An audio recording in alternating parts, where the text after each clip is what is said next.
On peut adhérer à l'idée de la Cour pénale internationale tout en étant critique et en reconnaissant qu'un certain nombre d'enquêtes qui ont donné lieu à des procès n'ont peut-être pas été faites de la manière dont il aurait fallu qu'elles soient faites, pas assez approfondies, et que la Cour, ou en tout cas le bureau du procureur, a donné souvent l'impression de participer à une justice des vainqueurs. Lorsque le pays n'est pas membre du traité de Rome, à ce moment-là, les grandes puissances peuvent déférer une situation au procureur, c'est-à-dire qu'il y a évidemment un aspect politique qui est tout à fait clair. Oui, alors c'est d'autant plus étonnant ce que vous venez de dire, c'est qu'il faut rappeler que ni les États-Unis, ni la Chine, ni la Russie, ni l'Inde, enfin toutes ces grandes puissances n'en font partie.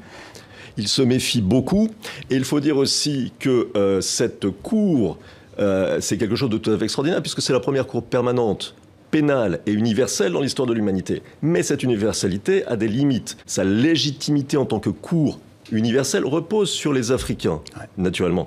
Et donc, vous voyez là l'impact du retrait de l'Afrique du Sud, le plus grand pays africain, le plus puissant, et de toutes sortes de pays qui vont la suivre, parce qu'il n'y a pas que la Gambie et le Burundi. D'autres pays vont suivre l'Afrique. On détermine le bon et le méchant. Quand on décide d'envoyer un ancien chef d'État comme Laurent Gbagbo, par exemple. Comme le président Gbagbo, absolument. Ce sont les grandes puissances qui décident de ça. Et elles décident de ça parce qu'elles ont considéré, avant toute enquête sérieuse, et parce que c'est leur intérêt, disons les choses clairement, parce qu'elles considèrent que c'est lui dont elles veulent se débarrasser.